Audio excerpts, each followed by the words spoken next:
سبيل الدموع سبيل مريح تنهدى يا صاحب. Hari ini kita akan belajar tentang kebesaran Allah Subhanahu wa taala. Kurang lebih judulnya Allah itu maha baik banget.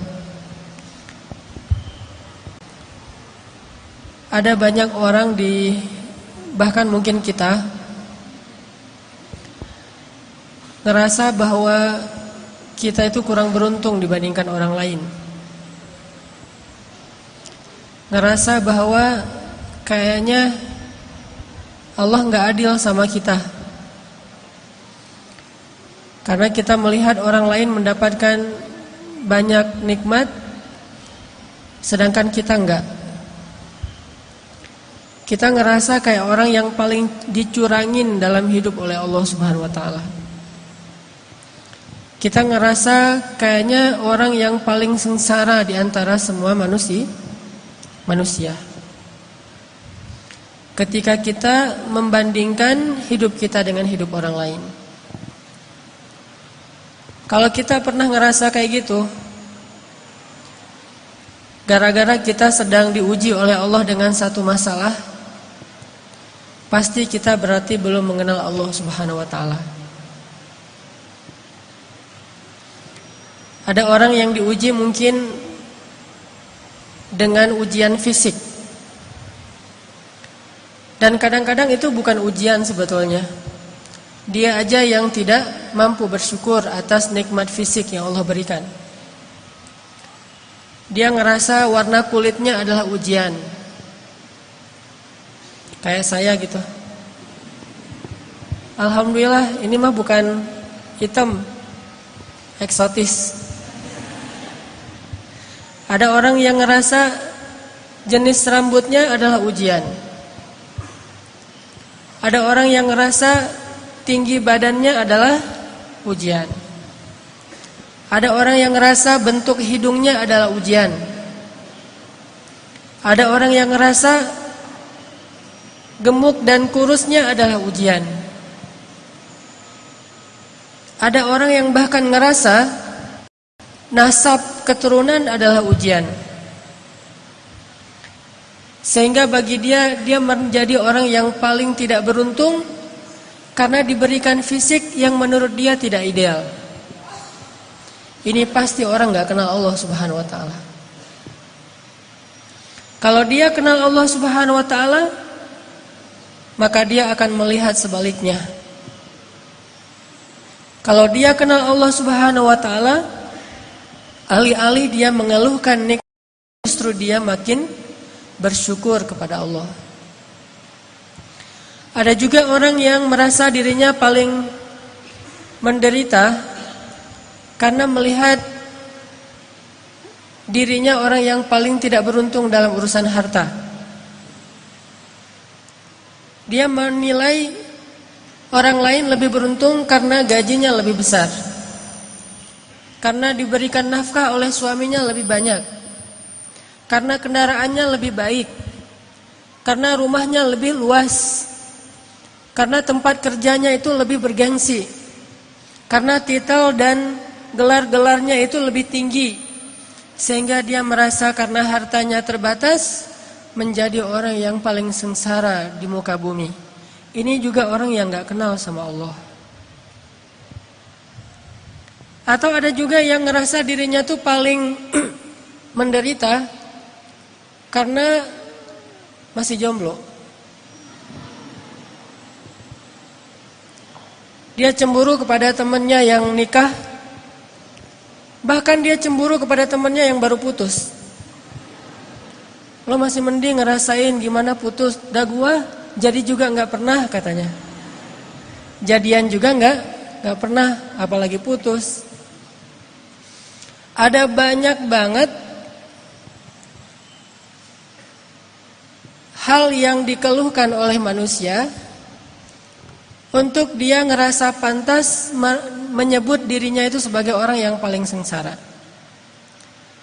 Ada banyak hal yang dianggap oleh manusia itu pantas dikeluhin kepada Allah Subhanahu wa taala karena memang dia ngerasa dicurangin oleh Allah Subhanahu wa taala.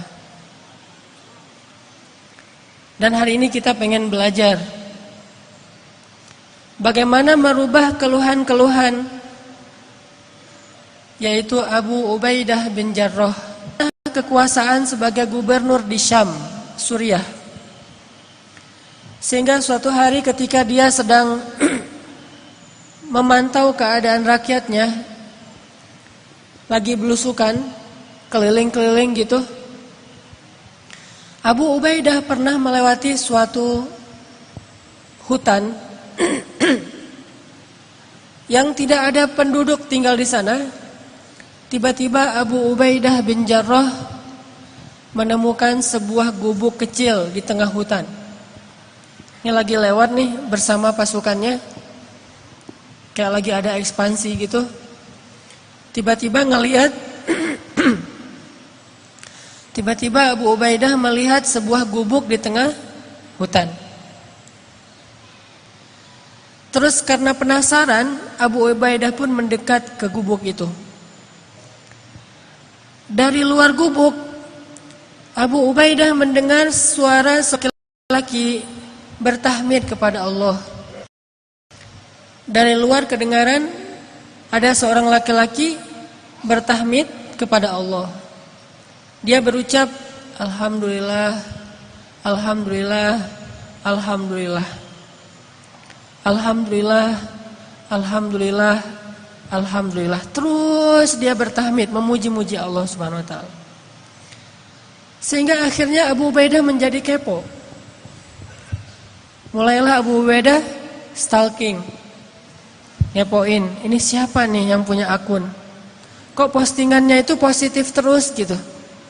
Postingannya itu memuji-muji Allah, Allah maha baik, Allah baik banget, Allah luar biasa, Allah keren, Allah apa, terus memuji-muji Allah Subhanahu wa taala. Terus begitu. Sampai akhirnya Abu Ubaidah penasaran, maka Abu Ubaidah pun memberi salam, minta izin supaya dibolehkan masuk ke dalam rumah. Assalamualaikum. Waalaikumsalam. Boleh saya masuk? Adkhul, kata Abu Ubaidah. Silakan, silakan. Akhirnya Abu Ubaidah pun masuk ke dalam rumah itu. Sementara prajurit-prajuritnya menunggu di luar.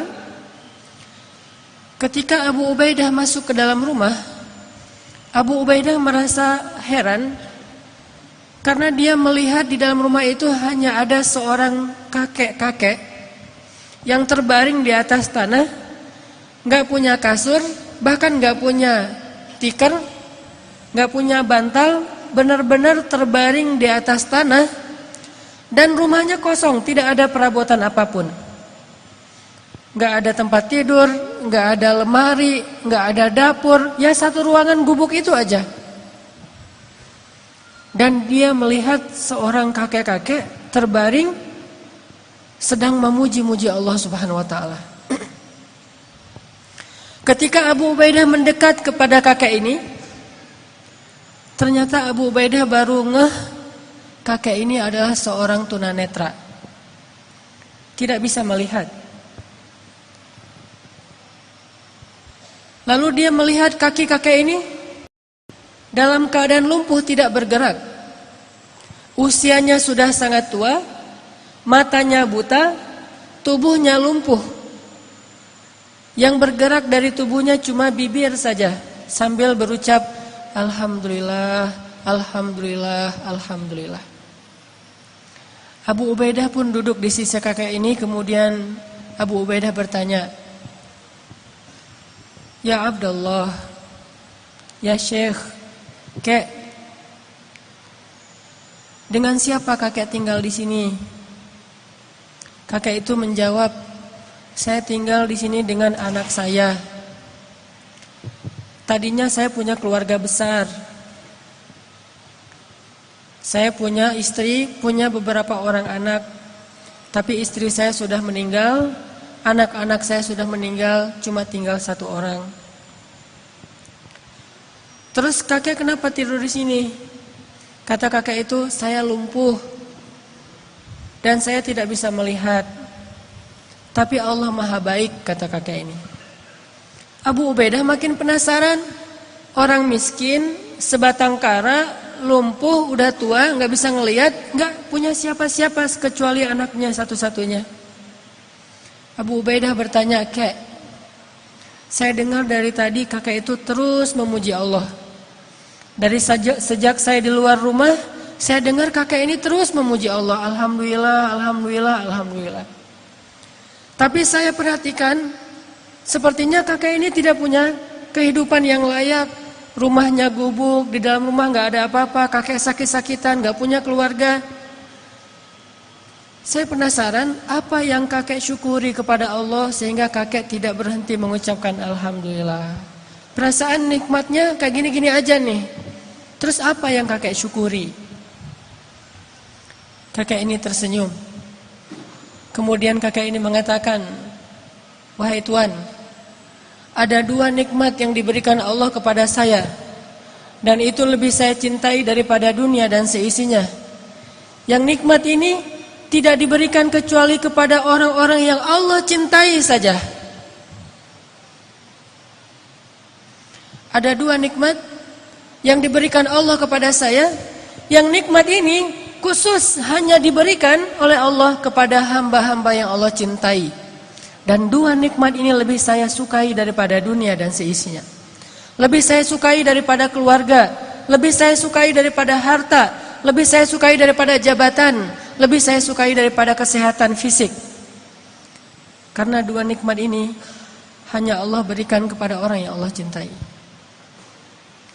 Akhirnya Abu Ubaidah bertanya, "Ya Syekh, Kek, apa 2 nikmat yang Allah berikan kepada kakek yang tidak diberikan kepada sembarangan orang, hanya diberikan kepada orang-orang yang Allah cintai?"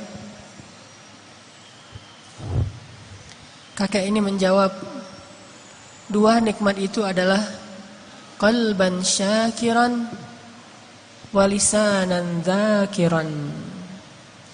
2 nikmat yang diberikan Allah hanya kepada orang yang Allah cintai adalah nikmat hati yang selalu mampu bersyukur dan nikmat lisan yang selalu mampu berzikir.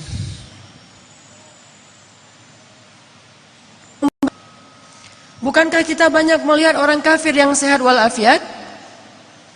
Bukankah kita banyak melihat orang kafir yang keliling dunia, sukses secara bisnis? Produk-produknya ada di seluruh dunia. Bukankah kita melihat orang kafir itu sukses dalam karir-karirnya? Allah berikan nikmat itu kepada orang mukmin dan kepada yang tidak mukmin sekalipun. Karena nikmat itu nikmat murah, Allah berikan kepada siapa saja. Sehingga itu bukan ciri bahwa seseorang itu dicintai oleh Allah. Sehingga kita menilai diri kita menjadi orang yang kurang beruntung karena kita tidak diberikan nikmat yang Allah berikan kepada orang kafir.